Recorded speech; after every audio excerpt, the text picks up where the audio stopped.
Google အကောင့်နဲ့ Gmail အကောင့်အတူတူပဲလားလုပ်ငန်းဝင်နေတဲ့လူတိုင်းနှိပါက Google ရဲ့ product တွေကိုအသုံးပြုနေရပေမဲ့ Google အကောင့်နဲ့ Gmail အကောင့်ကိုရောထွေးနေတတ်ကြပါတယ်ဒီနေ့ဗီဒီယိုမှာတော့ Google အကောင့်နဲ့ Gmail အကောင့်တို့ဘယ်လိုကွာခြားလဲဆိုတာကိုပြောပြပေးသွားမှာဖြစ်ပြီးတော့ Google အကောင့်တစ်ခုကိုပါဖွင့်ပြပေးသွားမှာပဲဖြစ်ပါတယ်ဒါအပြင် Google အကောင့်မှာဘာတွေလုပ်ဆောင်လို့ရလဲသူ့ရဲ့ setting တွေကဘာတွေရှိလဲဆိုတာနဲ့ပတ်သက်ပြီးတော့ပါ sharing လုပ်ပေးသွားမှာပဲဖြစ်ပါတယ်Google အကောင့်ဆိုတာကတော့ Google ရဲ့ product တွေအားလုံးကိုတစုတစည်းချင်းနဲ့အသုံးပြုနိုင်တဲ့ master အကောင့်ကြီးပဲဖြစ်ပါတယ်။ Google အကောင့်ကို Gmail အကောင့်အသုံးပြုပြီးဖွင့်လို့ရတယ်လို့တခြားသော mail service ရတဲ့ Outlook mail တို့ Yahoo mail တို့စတဲ့ mail အကောင့်တွေကိုအသုံးပြုပြီးတော့လည်း Google အကောင့်ကိုဖွင့်လို့ရပါတယ်။ Google အကောင့်ဖွင့်သွားပြီဆိုရင်တော့ Google ရဲ့ product တွေဖြစ်တဲ့ Google Drive တို့ Google Sheet တို့စတဲ့ Google ရဲ့ product တွေအားလုံးကိုစပြီးတော့အသုံးပြုနိုင်ပြီပဲဖြစ်ပါတယ်။အကယ်၍များကိုက Google အကောင့်မဖွင့်မဲနဲ့ Gmail အကောင့်တန်းပြီးတော့ဖွင့်လိုက်မယ်ဆိုရင် Gmail အကောင့်ပွင့်သွားပြီဆိုတာနဲ့သူက auto Google အကောင့်နဲ့ sync ဖြစ်သွားမှာပဲဖြစ်ပါတယ်သဘောတရားကတော့ Gmail အကောင့်ဖွင့်လိုက်တာနဲ့သူက auto Google အကောင့်ဖြစ်သွားမှာဖြစ်ပြီးတော့ Google ရဲ့ product တွေအားလုံးကိုစပြီးတော့အသုံးပြုနိုင်မှာပဲဖြစ်ပါတယ်ဒါကြောင့်မလို့ Google အကောင့်ကိုဖွင့်ဖို့အတွက် Gmail တခုတည်းမဟုတ်ဘဲနဲ့တခြားသော mail service ရတဲ့ mail အကောင့်တွေကိုအသုံးပြုပြီးတော့ဖွင့်လို့ရတယ်ကိုက Gmail အကောင့်ဖွင့်လိုက်မယ်ဆိုရင်တော့သူက auto Google အကောင့်ဖြစ်သွားမယ်ဆိုတာကိုကွယ်ပြပြသိရမှာပဲဖြစ်ပါတယ်အဲ့တော့ Google အကောင့်တစ်ခုကိုစပြီးတော့ဖွင့်ပြပေးပါမယ်ဒီနေ့ဗီဒီယိုမှာတော့ဒီက Google အကောင့်ကို Google ရဲ့ product ဖြစ်တဲ့ Gmail အကောင့်အသုံးပြုပြီးတော့ဖွင့်ပြမှာမဟုတ်ဘဲနဲ့ Microsoft ရဲ့ product ဖြစ်တဲ့ Outlook mail ကိုအသုံးပြုပြီးတော့ဖွင့်ပြပေးသွားမှာပဲဖြစ်ပါတယ် Google အကောင့်ဖွင့်ဖို့အတွက်ကိုကြိုက်နှစ်သက်တဲ့ browser တွေကိုဝင်ပြီးတော့ Google အကောင့် sign in ဆိုပြီးတော့ရိုက်ထည့်ပေးရမှာပဲဖြစ်ပါတယ်ပြီးသွားရင်တော့ Google အကောင့် sign in ဆိုတဲ့ပေါ်ကို click နှိပ်ပေးပါအဲ့ခါအခုလိုမျိုးပေါ်လာပါလိမ့်မယ် create account ဆိုတဲ့ပေါ်ကို click နှိပ်လိုက်ပါ personal use ဆိုတဲ့နေရာကို click နှိပ်ပြီးတော့ဖွင့်မယ်ဆိုရင်ခါလေးကြရဲ့သူကကိုယ့်ရဲ့ဖုန်းနံပါတ်ကိုတောင်းတယ်ဖုန်းနံပါတ်ထည့်လိုက်တဲ့အခါမှာမြန်မာကဖုန်းနံပါတ်ဆိုရင်သူက code တွေပါခါလေးကြရင်ပြန်မကြဘူးအဲ့ပြဿနာလေးရှိရယ်ဒါကြောင့်မလို့ forward ဆိုတဲ့ဟာကိုရွေးလိုက်ပါမယ်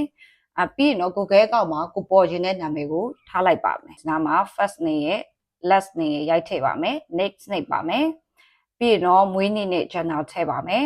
။ next နှိပ်ပါမယ်။အဲ့နေရာမှာခင်တို့တွေက use existing email ဆိုတဲ့ဟာကိုပဲအသုံးပြုမှာဖြစ်ပါတယ်။အပေါ်ကဟာတွေကိုမသုံးပါဘူး။အကယ်၍များကိုမှာက email account တစ်ခုမှမရှိဘူးပေါ့နော်။အဲ့ခါမျိုးဆိုရင်တော့ကိုကဒီပေါ်မှာ Gmail account တစ်ခုကိုသွားပြီးတော့ဖွင့်ပေးရမှာဖြစ်ပါတယ်။လောလောဆယ်တော့ကေမှာရှိပြီးသား Outlook mail ကိုအသုံးပြုပြီးတော့ဖွင့်ပြပေးသွားမှာဖြစ်တဲ့အတွက်ဒီအောက်က use your existing email ဆိုတဲ့ပေါ်ကို click နှိပ်ပါမယ်။ပြီးရင်တော့ကေက Google ရဲ့ product ဖြစ်တဲ့ Gmail ကိုမထည့်ဘဲနဲ့ Microsoft ရဲ့ product ဖြစ်တဲ့ Outlook mail ကိုထည့်ပြီးတော့ဖွင့်ပြမှာဖြစ်ပါတယ်။ next နှိပ်ပါမယ်။အဲ့ခါကျရင်သူကကုတ်ကြလာပါလိမ့်မယ်အဲ့ကုတ်ကကြတော့ကေရဲ့ Outlook mail တွေကိုသွားပြီးတော့ကြမှာပါအဲ့ Outlook mail တွေကကုတ်ကိုယူသုံးရမှာဖြစ်ပါတယ်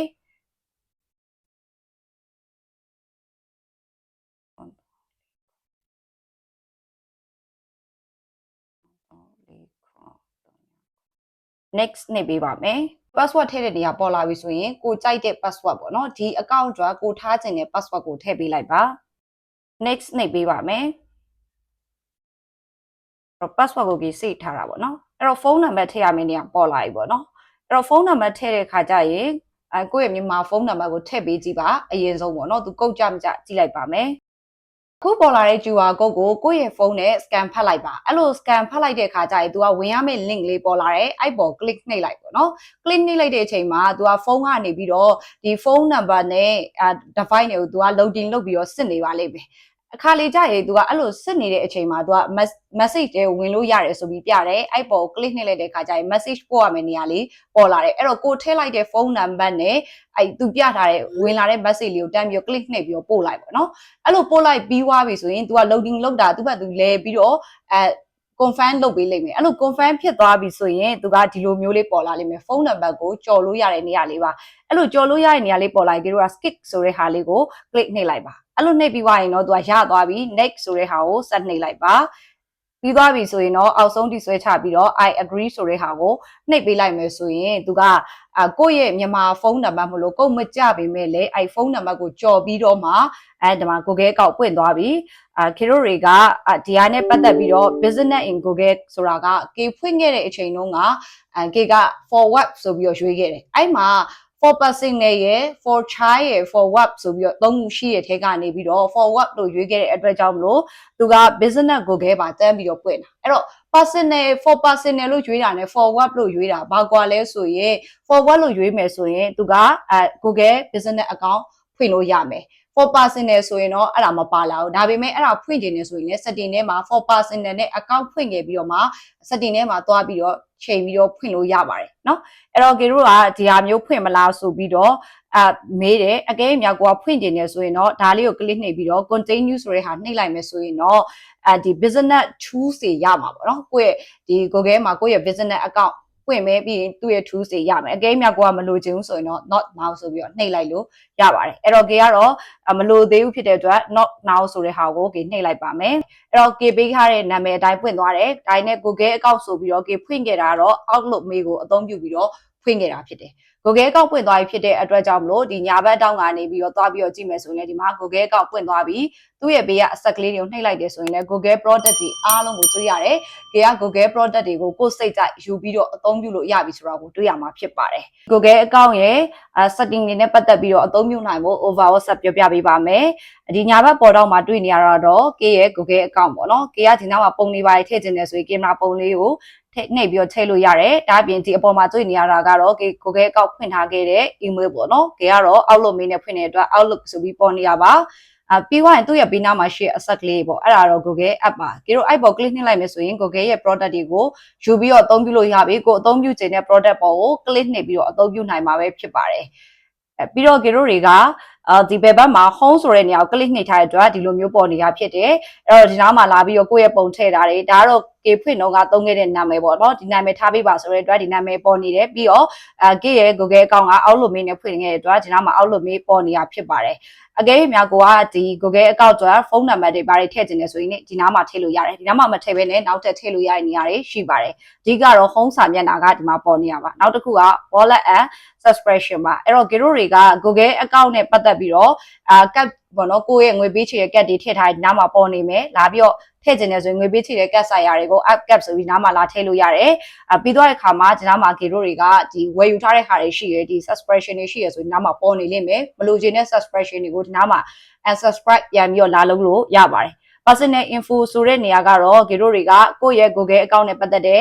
ကိုယ့်ရဲ့အချက်အလက်တွေကိုလာပြီးပြင်လို့ရတဲ့နေရာပါနာမည်တွေ channel တွေဖုန်းနံပါတ်တွေထပ်ထည့်ချင်တာဘာညာပေါ့နော်ဒီနားမှာအကုန်လာလုပ်လို့ရပါတယ်security ရဲ့ sign in ဆိုတဲ့နေရာမှာတော့ကေတို့အရေးကြီးတယ်ကိုက Google account ကိုတခြားလူတွေအလွယ်တကူယူပြီးဝင်လို့မရအောင်တခြားလူတွေကကိုယ့်ရဲ့ password သိသွားပြီးကိုယ့်ရဲ့ account email သိသွားပြီးဆိုတာနဲ့တန်းဝင်လို့မရအောင်ကိုကဒီမှာ code တွေပေါ့နော် two step verification ခံတာတို့ကိုယ့်ရဲ့ဖုန်းနံပါတ်ရှိကို Google account ဝင်တာနဲ့တန်းပြီးတော့ code တွေတက်အောင်စသဖြင့်ဒီနားမှာ recovery ဖုန်းနံပါတ်ထည့်မယ် recovery mail ထည့်မယ် two step verification on ပေးမယ်နော်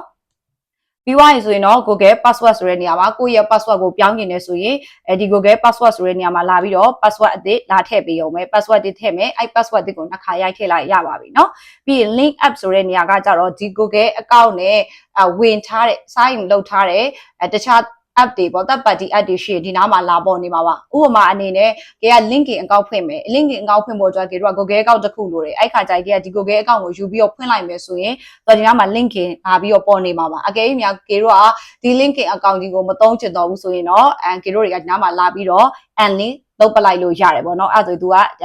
auto ဒီ account နဲ့Google account နဲ့ဒီ link ကချိတ်တော့မှာမဟုတ်ဘူးပေါ့နော်နောက်တစ်ခုကတော့ data and privacy ပါ data and privacy ဆိုတဲ့နေရာမှာတော့ကေတို့တွေမလိုချင်တဲ့ဟာတွေကို off လိုက်လို့ရတယ်ဆိုပါစို့ကေတို့တွေက Google ရဲ့ product က YouTube က Google ရဲ့ product ပဲ YouTube ရဲ့ history တွေstory မလုပ်ထားခြင်းမကြည့်ထားခြင်းဘူးဆိုရင်ဒါကို off လိုက်လို့ရပါတယ်เนาะကိုကြိုက်တဲ့ဟာကိုယ့်ရဲ့ website မှာရှာတဲ့ activity တွေကိုပိတ်ထားခြင်းနဲ့ဆိုဒီမှာလာပြီးတော့ off လို့ရတယ်เนาะဒီမှာ AD စင်တာအချက်လက်တွေကြည့်လို့ရတယ်နောက်တစ်ခုကကြတော့ကေတို့တွေကဒီမှာကိုယ့်ရဲ့ Google account ကြီးကိုဖျက်ခြင်းနဲ့ဆိုရင် delete your Google account ဆိုရင်နားမှာလာပြီးတော့ကိုယ့်ရဲ့ Google account ကိုဖျက်ပလိုက်လို့ရပါတယ်နောက်တစ်ခုကတော့ဒီ people and sharing ပေါ့နော်ဒီ people and sharing နေရာမှာအဓိကကေပြောပြပေးခြင်းတဲ့ဟာကတော့ကေဆက်စခြင်းတို့ကဒီ Google account ဖွင့်တဲ့အခါမှာတော့ကေတို့ရွေးစရာသုံးခုပေါ်တယ် for personal for child and for work ကဆိုပြီးတော့ပေါ့နော်အဲ့တော့ for personal ကကြတော့ကေတို့တွေကဖုန်းနံပါတ်ထည့်လိုက်တဲ့ခါလေးကြရင်မြန်မာဖုန်းကိုကုန်မကြရတဲ့အတွက်ဖွင့်ရတာအခက်အခဲဖြစ်တဲ့အတွက်ကေက for work နဲ့ဖွင့်ခဲ့တယ်လို့ပြောတယ်အဲ့တော့ for work နဲ့ဖွင့်ခဲ့တဲ့အတွက်ကေတို့အဆုံးမှာ account လဲပွင့်သွားရောသူက Google business ဒီတိုင်းရအောင်ဒီမှာကိုယ့်ရဲ့ location နေရာမှာကိုယ့်ရဲ့ လုပ်ငန်းရှိရဆိုလုပ်ငန်းနာမည်ကိုထည့်လိုက်မယ်ဆိုရင် Google Map မှာကိုရှာတွေ့တာပေါ့နော်အဲ့လို Google Business ဒီတန်းရရောအဲ့တော့တစ်ခါလေကြာရင်ကိုကအရင်တော့ဖွင့်ခဲ့တဲ့ Google account တွေလည်းရှိမှာပေါ့နော်အဲ့လိုရှိရခါကိုက for personal နဲ့ဖွင့်ခဲ့တာမျိုးရှိရဒါပေမဲ့အဲ့ Google account ကိုသုံးပြီးတော့မှကိုကအခုဒီ map ထဲမှာကိုယ့်ရဲ့ location တွေ Google business တွေဖန်တီးခြင်းနေဆိုရင် business account ကိုထပ်ဖွင့်စရာမလိုဘူးအဲ့ personal မှာပဲလာပြီးပြောင်းလို့ရတယ်ဘယ်နှပြောင်းအောင်ပါလဲဆိုရင်ဒီ people are sharing ဆိုတဲ့နေရာလေးပါအဲ့ဒီနားလေးမှာ business personalization ကို on ပေးရုံပဲရိုးရိုး personal နဲ့ဖွင့်ထားတဲ့လူကဒီနားမှာ off ဖြစ်နေလိမ့်မယ်ဒါကို offline နဲ့ရိုးရိုး personal account ဖြစ်သွားမှာအဲ့တော့အဲ့အရှိဆုံးမှာဘာရွေးခဲ့တယ်ဆိုတာအရင်မကြည့်ဘူးအဓိကကေတို့ဖုန်းနံပါတ်ကိုကြော်နိုင်ဖို့ပဲအရေးကြီးတာနိမိတ်ဆိုရင်ကုန်မကြတဲ့ပြဿနာတွေဖြစ်တတ်လို့เนาะအဲ့တော့အကယ်၍များကိုက personal နဲ့ပဲသုံးရင်ဒီနောက် off ပေးလိုက် business နဲ့သုံးရင်လည်းလူက on ပေးလိုက်ဒါပဲเนาะနောက်ထပ် account လေးငါတို့ personal နဲ့ဖွင့်ပြီးလို့ for business for work ဆိုပြီးတော့နောက်တစ်ကောင်လေးထပ်ပြီးတော့ဖွင့်စရာမလိုတော့ပါဘူးအဲ့တော့ဒီနားလေးကိုပြပေးချင်တာပါနောက်ဒီဟာတွေကတော့ကိုယ့်ရဲ့ဒီ Google account နဲ့ပတ်သက်တဲ့ profile တို့ဘာတို့ညာတို့ပေါ့နော်ဒါပြီးသွားပြီဆိုရင်တော့ဒါကတော့ family ပေါ့နော်ဒါကိုမိသားစုနဲ့ပတ်သက်ပြီးထဲမှာထပ်ပြီးတော့ account တွေထည့်ခြင်းနေဆိုရင်သုံးလို့ရတဲ့ဟာပါဆိုတော့ဒါကတော့ကေတို့ Google account ကြီးပွင့်သွားပြီဆိုရင်သူ့ရဲ့ dashboard မှာဘာတွေသုံးလို့ရလဲဆိုတာကို Uber ကိုပြပေးတာသူ့ရဲ့ setting တွေအကြောင်းပြပေးတာအဓိကကတော့ကေတို့ Google account တစ်ခုပွင့်သွားပြီဆိုရင် Google ရဲ့ product တွေအားလုံးသုံးလို့ရပြီဒီ Google account ဒီ Gmail နဲ့ဖွင့်တာမှမဟုတ်ဘူးတခြားသော Yahoo Mail တို့ Outlook Mail တို့ကြိုက်တဲ့တခြား mail service ကြိုက်တဲ့ဟာနဲ့ဖွင့် Google account ရတယ်ပြီးသွားပြီဆိုရင်ကေတို့က Google product တွေကိုအသုံးပြုလို့ရတယ်ဆိုတော့သိစေချင်တာပါเนาะအခုဆိုရင်တော့ Google account နဲ့ Gmail account တို့ဘယ်လိုကွာခြားလဲ Google account တစ်ခုကိုဘယ်လိုမျိုးဖွင့်ရတာလဲဆိုတာနဲ့ပတ်သက်ပြီးတော့တော်တော်လေးသိသွားလောက်ပြီလို့မျှော်လင့်ပါတယ်။ကဲနောက်ထပ်ဗီဒီယိုတွေကြာရင်လည်း Gmail account ဖွင့်တဲ့နည်းလမ်းတွေနဲ့ Gmail account အသုံးပြုပုံနည်းလမ်းအသေးစိတ်အကြောင်းကိုထပ်ပြီးတော့ sharing လုပ်ပေးသွားပါဦးမယ်။ဒါအပြင်လုပ်ငန်းခွင်တွေနဲ့လေ့လာသင်ကြားသိမှုဆိုင်ရာတွေအတွက်ပို့ပြီးတော့ productivity ဖြစ်စေမဲ့ digital tools အသုံးပြုတဲ့နည်းလမ်းတွေ digital marketing ဆိုင်ရာနည်းလမ်းတွေအကြောင်းကို sharing လုပ်ပေးသွားမှာဖြစ်တဲ့အတွက်ကဲ channel လေးတွေကို like and subscribe နဲ့ follow လုပ်ခဲ့ပေးပါဦးကြည့်ရှုပေးတဲ့အတွက်အားလုံးကိုအထူးပဲကျေးဇူးတင်ပါတယ်